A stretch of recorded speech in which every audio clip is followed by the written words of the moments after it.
प्रवीण कुमार, अजय कुमार, राधेश्याम, जसवंत कुमार, मिथुन कुमार, जितेंद्र कुमार, हरिओम, शेर बहादुर, राजकुमार यादव, भागीरथ यादव, जितेंद्र यादव, श्रीराम, देशराज भारती, धर्मेंद्र कुमार, राजेश गौतम और समस्त इस प्रांगण में हमारी बैठी पूज्य देवतुल्य माताएं, देवतुल्य पिता, नौजवान साथी, नन्हे मुन्ने बच्चे और पिता तुल्य बुजुर्ग सभी का हृदय की गहराइयों से स्वागत, वंदन, अभिनंदन। अभी हाल में 26 जनवरी को गणतंत्र दिवस था। 2 वर्ष 11 माह 18 दिन में बाबा साहब डॉक्टर भीमराव अम्बेडकर ने 4 संतानों को खत्म करके, शहीद करके समाज में सबके जो है खुशहाली के लिए समर्पित कर दिया। उनकी देखरेख नहीं कर पाए, तब जाके 2 वर्ष 11 माह 18 दिन में भारत का दुनिया का सबसे विशाल संस्थान देकर गए। 14 अप्रैल 1891 महू छावनी में बाबा साहब पैदा हुए। 4 वर्ष की अवस्था में बाबा साहब को पढ़ने की ललक हुई। 4 शर्तों के आधार पर उनको पढ़ने का अधिकार दिया गया। वो शर्तें क्या थी? बाहर बैठेगा, पानी नहीं पिएगा, गलती करेगा तो जो है दूर से ढीला मारा जाएगा, घर से बोरी बिस्तरा लेकर आएगा, सबसे पीछे आएगा, सबसे पीछे बैठेगा, सबसे पहले जाएगा। ये शर्तें बाबा साहब डॉक्टर भीमराव अम्बेडकर के जीवन में 4 वर्ष की अवस्था में थी। यदि हमारे माँ बहनों के जीवन में ऐसी शर्तें रखी जाए, तालियां कोई नहीं बजाइएगा, ध्यान से सुनिएगा, मैं सब ध्यान से सुनिएगा। यहाँ कोई वोट लेने देने की बात नहीं हो रही, ना कोई नेता को खुश करने की, केवल ध्यान केंद्रित करेंगे तो आप जो है आपका ध्यान बाबा साहब के जीवन संघर्ष पर ले जाना चाहते हैं। आप सोचिए कि हम बाबा साहब के जीवन हमारे सामने वो घटनाएं घटित हो रही हैं और हम वहां पर बैठे हैं। बाबा साहब 4 वर्ष की अवस्था में इतनी अमानवीय शर्तों को जो है स्वीकार करके पढ़ाई शुरू की। एक दिन प्यास लग गई, चपरासी नहीं था, बाबा साहब ने पानी पीने के लिए जैसे उठे और पानी पिया और पीते ही जो सामंती के लड़कों ने बाबा साहब की उस छोटी सी उम्र में मार मार कर लहूलुहान कर दिया। बाबा खून से लथपथ, हमारा बाबा साहब बाल्य अवस्था में रोते अपनी माँ के पास पहुंचे, माँ मुझको प्यास लगी थी और मैंने पानी पी लिया। पानी पीने के लिए मेरे सामंती बच्चों ने लोग पीट कर लहूलुहान कर दिया। उन्होंने कहा तुम तो पढ़ने गए थे और पानी पी लिया इसलिए मारे गए। यहाँ तो लोग घर बनाते, मंदिर मस्जिद बनाने जाते हैं, वहां पर भी जो है उनको चुल्लू में पानी पिलाया जाता है। इसलिए ये सामाजिक व्यवस्था को परिवर्तन करना चाहते हो तो मन लगाकर पढ़ना पड़ेगा। बाबा साहब पढ़ते रहे। 2 वर्ष की बात में बाबा साहब की माँ भीमाबाई खत्म हो गई। बाबा साहब बाल्य अवस्था में अपनी माँ के पास बैठे रोते रहे, आंखों से आंसू रहा, आता रहा कि मेरी कौन करेगा। वो बाल्य अवस्था में बाबा साहब अपनी माँ की लाश के पास बैठे रो रहे हैं, देख रहे हैं कि मेरी माँ बोल नहीं रही है। उनके पिता ने समझाया, उनकी बुआ मंजुला ने समझाया, उनको ले जा करके आगे बढ़ाया और उसके बाद बाबा साहब की माँ का अंतिम संस्कार कर दिया जाता है। लगातार पढ़ाई करते रहते हैं। वो 2 कमरे की खोली होती है, भीड़ ज्यादा होती। 14 बच्चों में आखिरी संतान थे, उनके माता पिता थे, जो है विकलांग बुआ थी। उन्होंने सोचा कि रात की अवस्था में जब सारे लोग सो जाएंगे तो हम पढ़ना शुरू करेंगे। हमारे लोग कहते हैं जगह नहीं, शोरगुल हो रहा, डिबरी नहीं, लाइट नहीं, कुर्सी मेज नहीं। आज इतनी खुशहाली आने के बाद हमारे बच्चे पढ़ने को तैयार नहीं, माँ बाप पढ़ाने को तैयार नहीं। लेकिन बाबा साहब ने कितनी परिश्रम करके पढ़ाई करते रहे। जब इंटर पास किया, हाई स्कूल पास किया, प्रदेश में अव्वल नंबर आए। कुर्मी राजा साहजी गायकवाड़ ने उनको बुला करके लंदन भेजने का काम किया। लंदन में पढ़ाई किए। लंदन में पढ़ाई करते समय तब तक बाबा साहब की शादी हो चुकी थी। बाबा साहब की 3-4 संतानें हो चुकी थी। सबसे बड़ा लड़का यशवंत राव था, दूसरा लड़का रमेश था जो खत्म हो गया। बाबा साहब पढ़ाई कर रहे हैं, बाबा साहब का लड़का खत्म हो गया, बाबा साहब जान नहीं पाते हैं।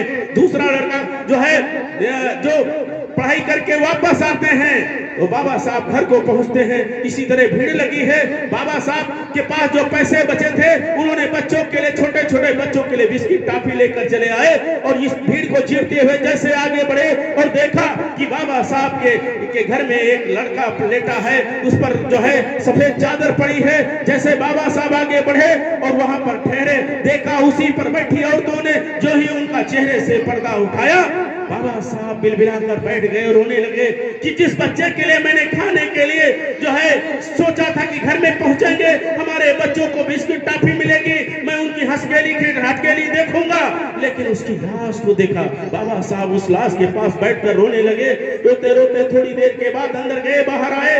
उसके बाद वहां पर बैठे जिम्मेदार लोगों ने कहा कि बाबा साहब अम्बेडकर जो है थोड़े पैसे दीजिए, बच्चे के लिए कफन की व्यवस्था की जाए। बाबा साहब जैसे ही अंदर जाते बाहर आते, कफन की पैसे नहीं होते हैं। बाबा साहब अपनी पत्नी के कंधे पर हाथ सर रख के रोने लगते हैं। कहते हैं कि रमाबाई, मैं कितना भागा पिता हूं, अपने बच्चों को कफन देने के लिए पैसे नहीं। बाबा साहब की पत्नी रमाबाई अम्बेडकर बक्से में जाती है, पुरानी साड़ी को निकालती है, फाड़ती है, गंगाधर को लपेट कर देती है। बाबा साहब उस छोटे से बच्चे की लाश को अपनी बाहों में लेकर के जाते हैं, अंतिम संस्कार करके लौट आते हैं। बाबा साहब जैसे लौट कर आते हैं, कहते हैं रमेश खत्म हो गया, गंगाधर खत्म हो गया, मुझे हिंदू दिखाई नहीं दे रही। बाबा साहब की पत्नी पैर पकड़ कर रोने लगती है कि जिस समय आप पढ़ाई कर रहे थे और पढ़ाई के दौरान आपने चिट्ठी लिखी थी कि मुझको जो है पैसे जो मिले हैं किताबें खरीद लिया, मैं भूखे रहकर पढ़ाई कर रहा हूं, तो आवारा पशुओं के गोबर इकट्ठा करके उपले पात करके हिंदू की दवाई के लिए मैंने पैसे रखे थे। आपकी चिट्ठी आते ही मैंने पैसे भेज दिया, हिंदू बीमार थी, खत्म हो गई। मैंने चिट्ठी में हवाला इसलिए दिया कि आपका मन पढ़ने नहीं लगेगा। बाबा साहब अपनी पत्नी के पास बैठकर रोने लगते और कहते हैं धन्य है ऐसी पत्नी पाकर कि जिसके चार संतानें खत्म हो गई और उन्होंने उफ नहीं किया। मैं आप कृतज्ञ हूं कि ऐसी पत्नी मुझको मिली है जिसने आवारा पशुओं के जो है गोबर से उपले भेज करके जो अपनी बेटी के लिए इलाज के लिए रखे थे, मुझको खाने के लिए भेज दिया और हिंदू खत्म हो गई। बाबा साहब डॉक्टर भीमराव अम्बेडकर नौकरी करने जाते हैं, उनका 1:30 बजे रात को सामान फेंक दिया जाता है और उसके बाद फिर आते हैं, राजा से बताते हैं। राजा साहब कहते जाओ तुम्हारा कर्जा माफ कर दिया। जब वो अधूरी पढ़ाई दूसरे राजा को साहू जी महाराज भेजते हैं, पढ़ाई करके आते हैं, महार तालाब आंदोलन करते हैं, कालाराम नासिक मंदिर आंदोलन करते हैं, सारे कागज ले जाकर अंग्रेजों के सामने जो ही पेश करने वाले होते हैं, जैसे उनका सबसे छोटा लड़का राज रतन आखिरी सांसें ले रहा होता है, उनकी पत्नी पैर पकड़कर रोने लगती है कि अम्बेडकर कहां जा रहे हो?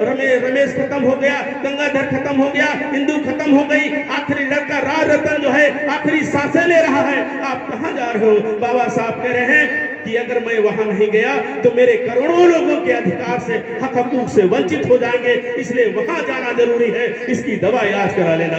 बाबा साहब जैसे ही बंदरगाह पर पहुंचते हैं, जैसे पहुंचते हैं उसकी सांसें टूट जाती हैं, वो मृत हो जाता है। उनके बड़े भाई आनंद राव पहुंचते हैं, कहते हैं रुको अम्बेडकर, तुम्हारा सबसे प्यारा छोटा लड़का राज रतन खत्म हो गया, तुम कहां जा रहे हो? बाबा साहब बंदरगाह पर खड़े हो जाते हैं, उनको आंखों से आंसुओं की धार बहने लगती है, लेकिन थोड़ी देर बाद अपनी पत्नी की वो बात याद आती है कि यदि मैं लौट गया तो क्या राज रतन जीवित हो जाएगा? क्योंकि रमाबाई अम्बेडकर ने कहा था कि नए कपड़े में भी दफन करोगे तो जो है गंगाधर जीवित नहीं होगा। उन्होंने अपने बड़े भाई से कहा यदि मैं लौट गया तो क्या राज रतन जीवित हो जाएगा? बाबा साहब बड़े भाई ने कहा जीवित तो नहीं होगा, लेकिन मैं वहां नहीं गया तो मेरे करोड़ों लोगों को शिक्षा, समता, स्वतंत्रता, न्याय, बंधुता इसके अधिकारों से वंचित कर दिया जाएगा, इसलिए मैं जिंदा लोगों के लिए मुझे वहां जाना जरूरी है।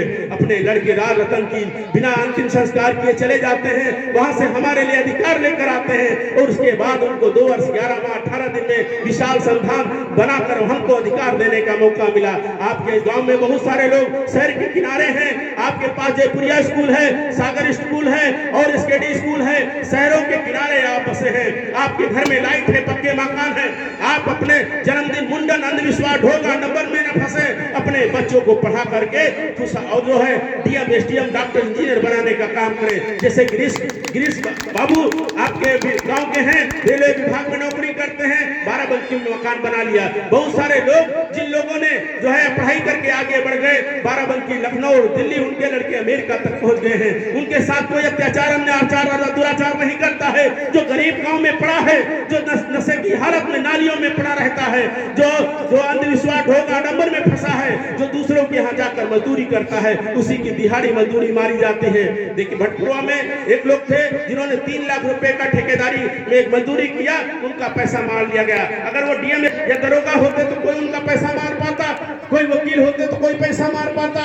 मैं वकील हूँ, और मैंने अभी 400 बीघा जमीन बसारी गांव में जो 40 साल से अवैध कब्जा था उठाने का काम किया। एक वकील इस उम्र में 40 बीघा खाली करा सकता। आपके घरों में हर घर में एक डॉक्टर इंजीनियर वकील पैदा हो जाएगा तो आपके साथ कोई अत्याचार होगा नहीं होगा। तो इस अत्याचार से निपटने के लिए आप अपने बच्चों को पढ़ाएं लिखाएं आगे बढ़ाएं और यही बाबा साहब का सपना साकार होगा।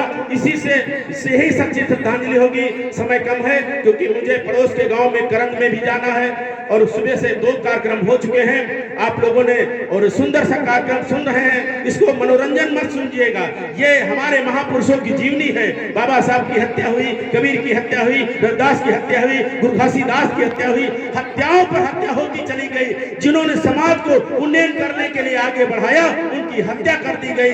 इसलिए हमको भी अगर हम सक्षम होंगे तो हमारे साथ अत्याचार दुराचार नहीं होगा।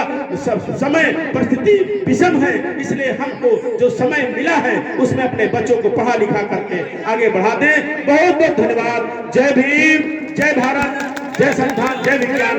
तो आप लोगों से आशा और विश्वास करते हैं कि आप अपने बच्चों का जन्मदिन नहीं करेंगे, जन्मदिन का पैसा बचाइए। आप अपने बच्चे का मुंडन न कराएं, मुंडन का पैसा बचाएं और आप अपने बच्चे को 24 साल तक लगातार पढ़ाई करा दें। जब आपके घर में डॉक्टर इंजीनियर वकील होगा तो जो लोग गरीबी के कारण आपको रिश्तेदार मानने से कतराते हैं वही लोग आपके पास आए जाएंगे, रुपया और नई बेटा गाड़ी दे करके आपके लड़के लड़की का हाथ मांगेंगे। और यही पर जय भीम, जय भारत माता।